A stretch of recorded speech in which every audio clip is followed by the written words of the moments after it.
C'est un domaine qui est très peu développé en Afrique en général et au Congo en particulier. Il y a certains qui soutiennent le fait que l'on laisse les enfants avec des chats, des chiens. Beaucoup pensent que ça ne touche que la peau. Quand on a des éruptions cutanées, on a une maladie allergique, mais non, comme vous l'avez bien dit lors de votre introduction, les maladies allergiques peuvent toucher plusieurs organes. Et de plus en plus, on retrouve dans nos milieux des maladies allergiques telles que l'asthme, telles que la rhinite allergique, ce qui n'existait pas dans le temps. Ça existait plus dans le monde occidental, mais on en a de plus en plus dans notre milieu, en Afrique. Et d'ailleurs, selon l'OMS, d'ici 2050, la moitié de la population mondiale sera asthmatique. Beaucoup de mamans congolaises disent que, je ne sais pas si c'est prouvé scientifiquement, que les poils de chat provoqueraient de la tuberculose chez un enfant. À force de vivre comme les Occidentaux, avec un excès de propreté, se laver tout le temps les mains, être dans un environnement très simple, on développe les maladies allergiques au détriment des maladies infectieuses.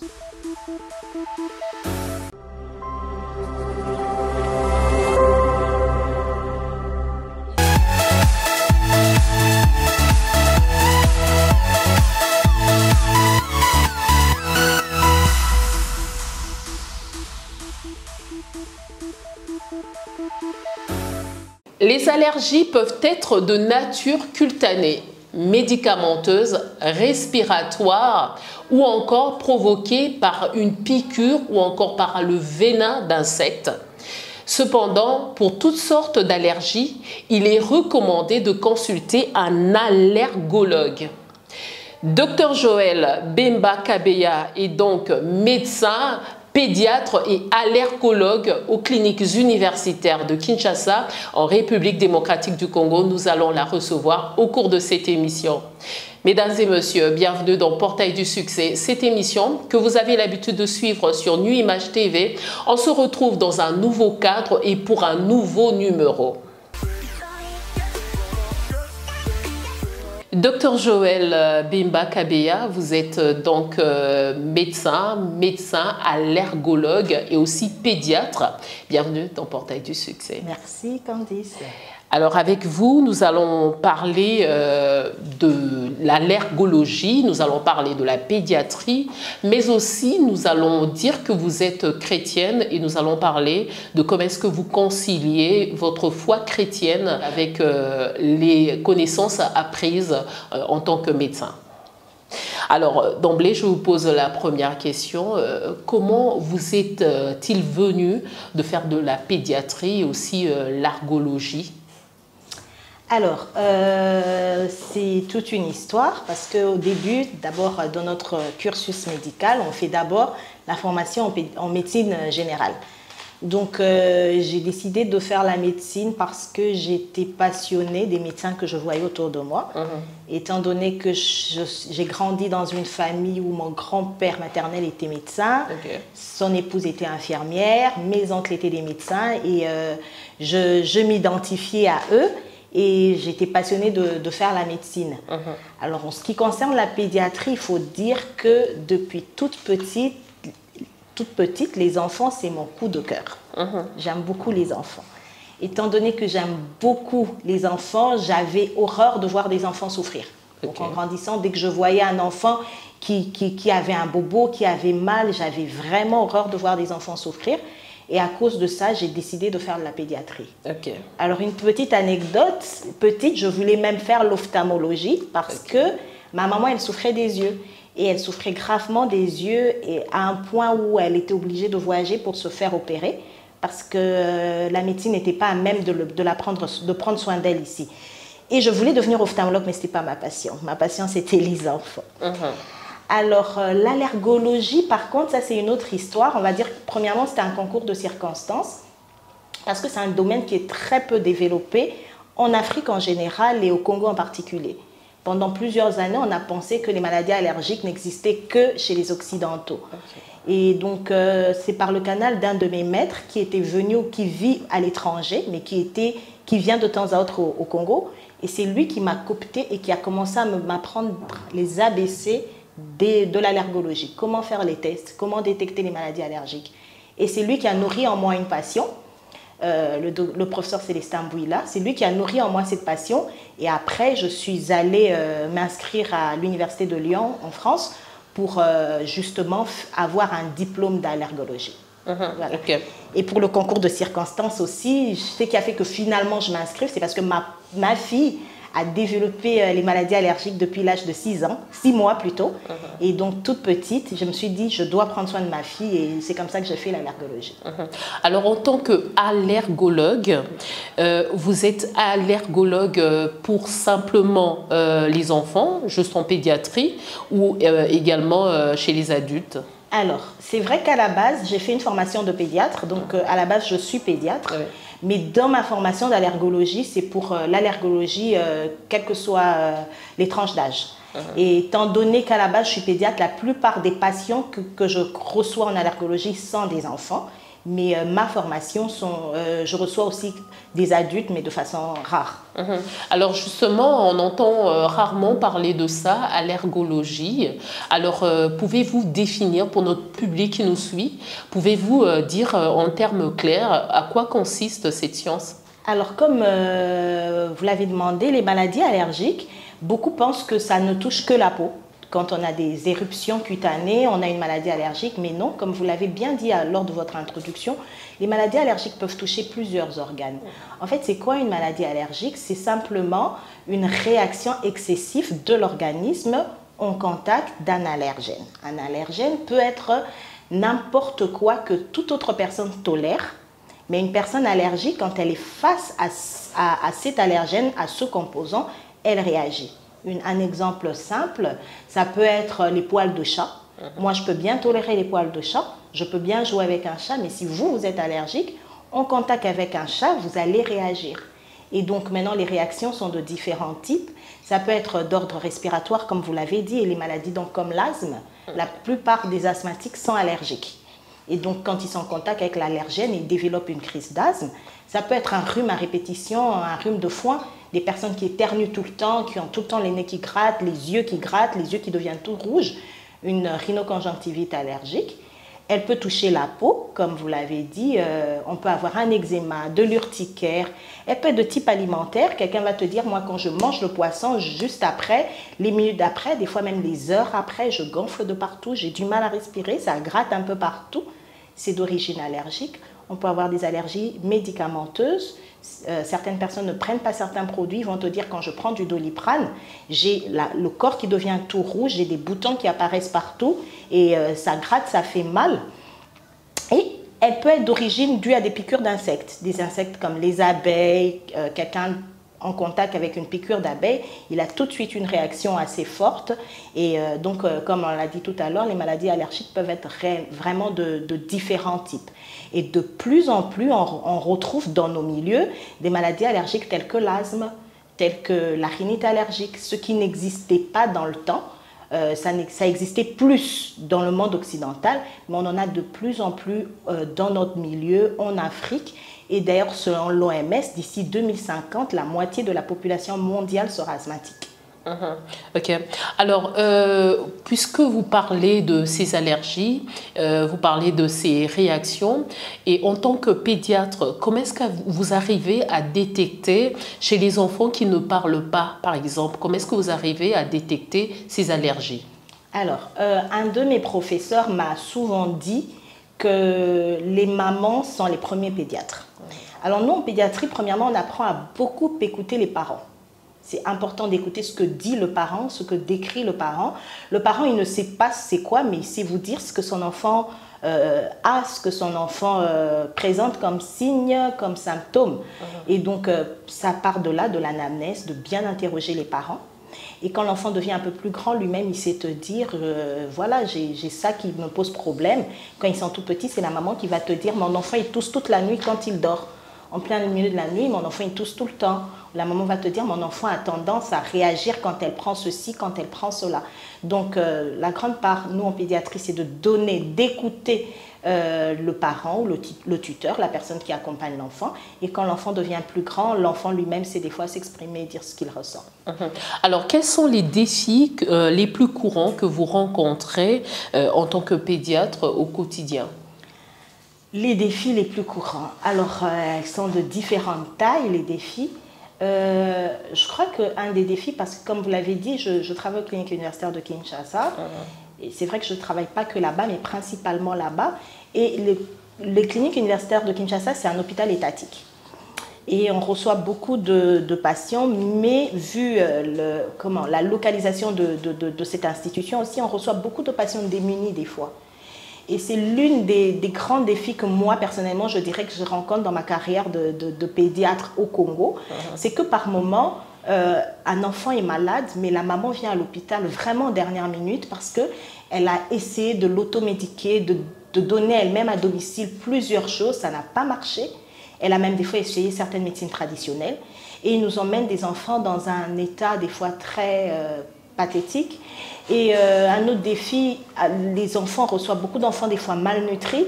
Et tout ça parce que le parent, il n'a pas de quoi bien alimenter son enfant. Ou bien c'est même des fois un problème d'éducation. Ils ne savent pas quoi donner à manger de nutritif à leur enfant. Là, je crois que c'est un des défis.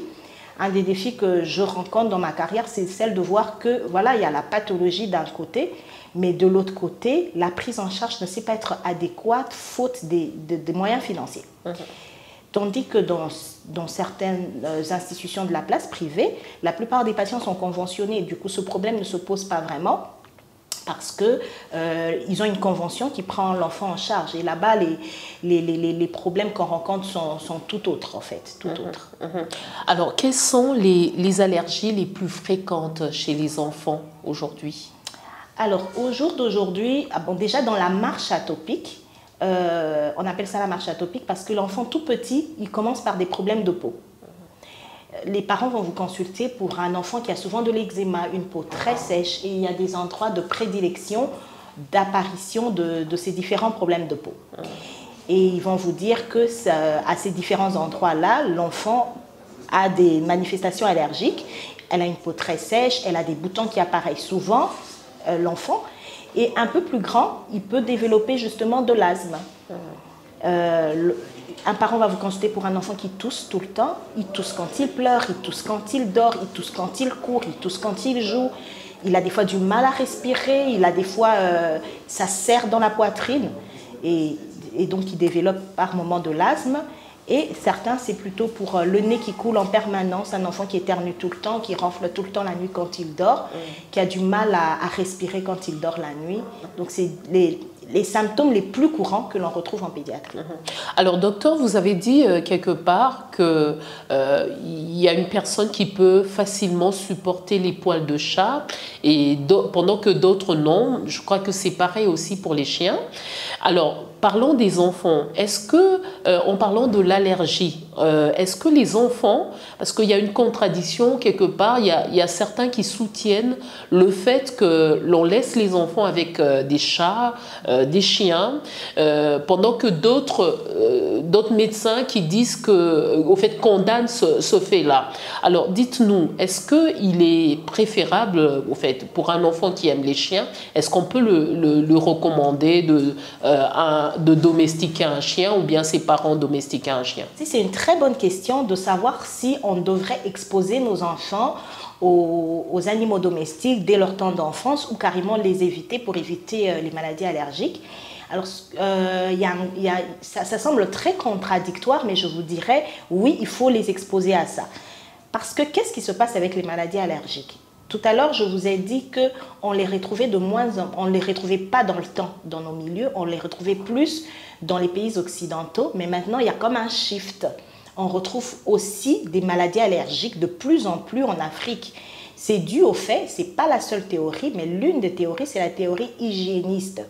Ces théories stipulent que, à force de vivre comme les Occidentaux, avec un excès de propreté, se laver tout le temps les mains, être dans un environnement très simple, on développe les maladies allergiques au détriment des maladies infectieuses. En fait, dans notre organisme, il y a une voie qui nous conduit vers les maladies infectieuses et une autre qui nous conduit vers les maladies allergiques. Et donc, en Afrique, c'était plus les maladies infectieuses qu'on retrouvait. Vous connaissez la fièvre typhoïde, il y a la malaria, il y a tout ça que nos enfants avaient l'habitude de faire, ce qui fait que leur immunité était plus orientée vers la voie des maladies infectieuses.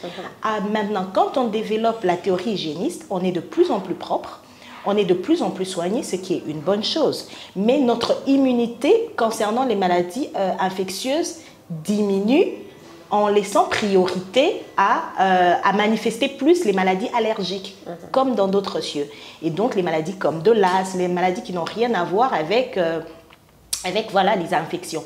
Et donc cette théorie dit que à force d'avoir copié le style de vie des Occidentaux, c'est comme ça qu'on commence à développer les maladies que eux ont.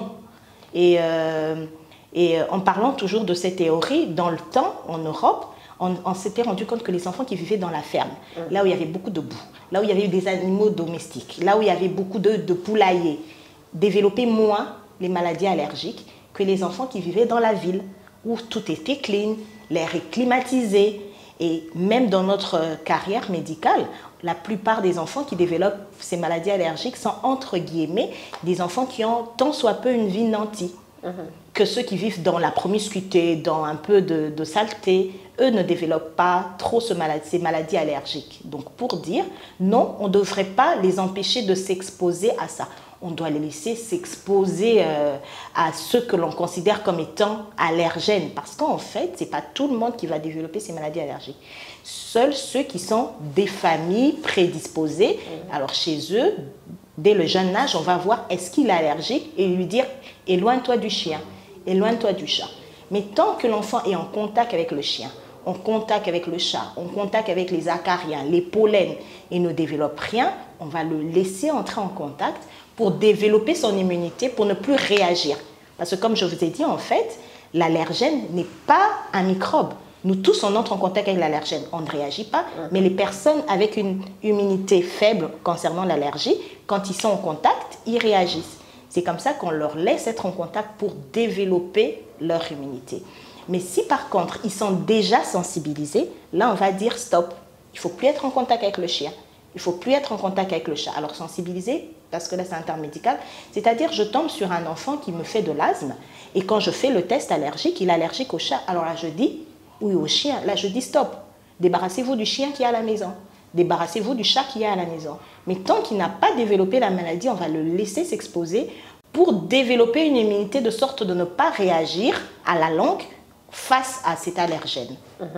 Alors, qu'est-ce que vous dites sur cette opinion? Parce que beaucoup de mamans congolaises disent que, je ne sais pas si c'est prouvé scientifiquement, que les poils de chat provoqueraient de la tuberculose chez un enfant. Alors, de la tuberculose, non, parce qu'au fait, à la base, j'ai une discipline de pneumologue. Alors, de la tuberculose, non, mais c'est vrai que quand un enfant est tout petit, on évite des fois les poils de chat pour certains autres risques que je ne sais détailler en ce moment, mais que ça peut développer de la tuberculose chez un enfant, non, pas du tout. Tant que le chat est propre, il est bien lavé, il n'y a pas à craindre une tuberculose par le contact avec un chat. Alors, quelles sont les avancées récentes dans le traitement des allergies qui vous semblent les plus prometteuses? Alors, il faut dire que, comme je vous ai dit, le domaine de l'allergologie est très peu exploité dans notre milieu. Déjà, à la base, on n'a pas beaucoup d'allergologues congolais. On commence à en avoir de plus en plus. Et donc, de ce fait, même du point de vue médicamenteux, au Congo, nous n'avons pas encore, et dans la plupart des pays d'Afrique, nous n'avons pas encore les traitements par rapport aux maladies allergiques. Ce traitement qui consiste à une immunothérapie. Donc, en fait, tout ce que nous, on sait faire, c'est dire au patient, voilà, tu es allergique à ça, et le seul traitement que l'on peut mettre en place, c'est l'éviction. Tu évites ton allergène, et puis on lui donne un antihistaminique, un anti-allergique à boire pour éviter les réactions régulières. Mais dans d'autres cieux, il existe déjà l'immunothérapie qui consiste à une désensibilisation. Je vais expliquer en termes plus simples. Je ne sais pas pourquoi je fais que dire fanère de chat, mais je vais donner un autre exemple acarien. On est allergique aux acariens qui sont des petits insectes qu'on trouve dans les poussières de maison. Alors, au cas par cas, quand on voit que c'est un patient qui est très allergique, il fait par exemple un asthme très sévère, avec une rhinite allergique à cause de ses acariens, on va le désensibiliser. Ce qui revient à dire, on va lui donner à faible dose ce composant auquel il est allergique, donc l'acarien, mais en forme médicamenteuse. On peut le donner en des comprimés qu'il va prendre en sublingual avant de donner en des injections. C'est un traitement assez long qui peut prendre 3 ans. On le lui donne à faible dose, régulièrement. Et à chaque fois, on fait des dosages sanguins pour voir si, côté immunité, ça va beaucoup mieux. Au fur et à mesure qu'il sera confronté aux acariens, son corps va commencer à tolérer l'acarien. Il va se dire, ah mais non, au fur et à mesure, ça va, je peux le supporter. Et c'est un traitement long qui prend à peu près 3 à 5 ans. Ça dépend du traitement qui est mis en place. Mais ce genre de traitement n'existe pas encore dans nos milieux. Donc l'immunothérapie n'existe pas encore dans nos milieux. On espère qu'avec le temps, nous aurons de plus en plus ce genre de traitement aussi dans notre milieu. Alors, docteur, nous l'avons dit au début de l'émission, vous êtes également chrétienne. Donc, on parle de comment est-ce que vous conciliez votre foi chrétienne avec les connaissances acquises. Alors, vous chapeautez le département de santé au sein de l'église La Maison de Miséricorde, qui est une extension du centre missionnaire Philadelphie. Alors, comment arrivez-vous à concilier vos convictions chrétiennes et avec vos connaissances acquises en tant que médecin? Alors, c'est une très bonne question. Avec le temps, je suis arrivée à me dire que ce que Dieu nous donne, les dons que Dieu nous a donnés, c'est important que nous puissions l'exploiter pour son œuvre, pour l'avancement de son œuvre. Et en partant de cette logique-là, j'ai commencé à réfléchir sur, voilà, qu'est-ce que je suis aujourd'hui? Par sa grâce, je suis médecin, et comment, en tant que médecin, je peux servir Dieu?